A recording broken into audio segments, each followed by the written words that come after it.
South Carolina is one of 2 states without a hate crimes law on the books. A proposed hate crimes bill, now stalled in the Senate, would help increase penalties for violent crimes or mob attacks motivated by a person's skin color, gender, or sexual orientation. 7 News' Kimberly Brown is getting answers.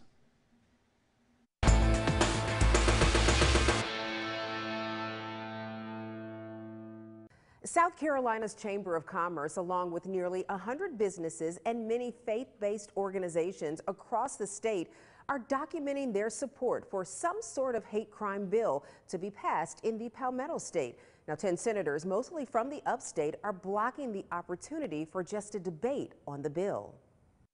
What this bill does is puts it in statute.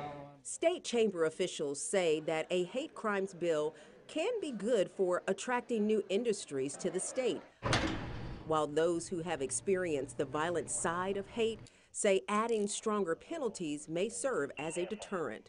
House Bill 3620, also known as the Clemente C. Pinckney Hate Crimes Act, says that if the law can prove beyond a reasonable doubt that a violent act was committed because of a person's skin color, gender, or sexual orientation, the bill would provide additional penalties for the offender and allow victims to bring civil action for damages. With bipartisan support, the State House passed the bill in 2021, but it remains stalled in the Senate. Representative Wendell Gilliard is one of the bill's authors. You know, we need a hate crime law. We need this bill to move forward. We have to send a statement, make a statement to the state and the country. The bill is named after the late senator and pastor Clemente Pinckney, who was killed in a racist attack along with 8 other parishioners at Emmanuel AME Church in Charleston in 2015. Blondell Gadsden's sister was also killed in that attack. You know, from what we were told, you know, they went through the whole Bible study. They got to the end and they stood up to say the prayer.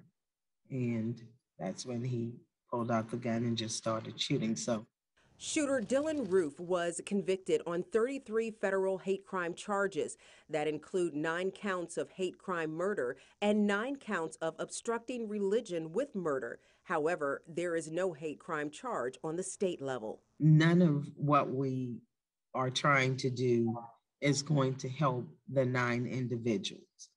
But I don't want to feel like their lives were lost in vain.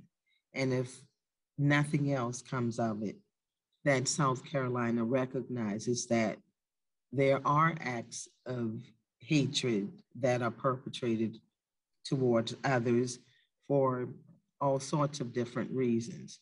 But it is our responsibility to hold them accountable for those things. The reason that bill is stalled now is because of 10 Republican senators who are objecting. 7 News reached out to all 10 of them. We only heard back from one, Senator Josh Kimbrell of Spartanburg.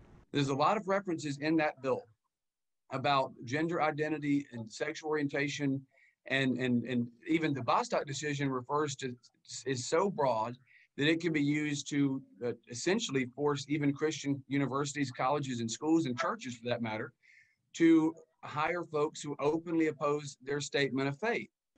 Senator Kimbrell's objection is connected to how the bill is written, which uses the definition of sex from the Bostock versus Clayton County case.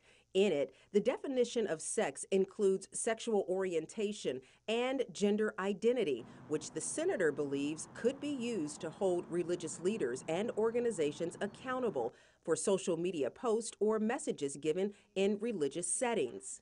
Brittany Arsenegu is an attorney and assistant professor at Furman University. There is still such thing as First Amendment protected speech, right?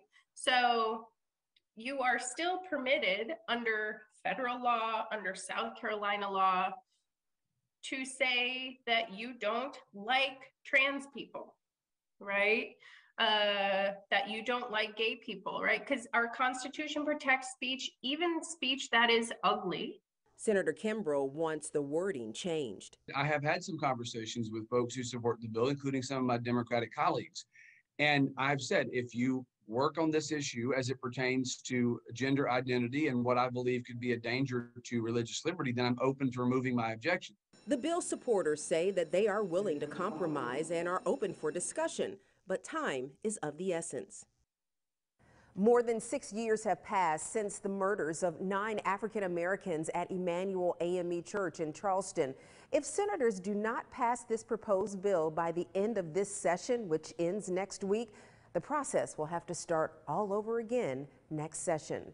Reporting from our Greenville studio, Kimberly Brown. That bill, as it was originally written, would have allowed additional punishment for harassment. But the House removed vandalism and harassment from the plan before passing it last year.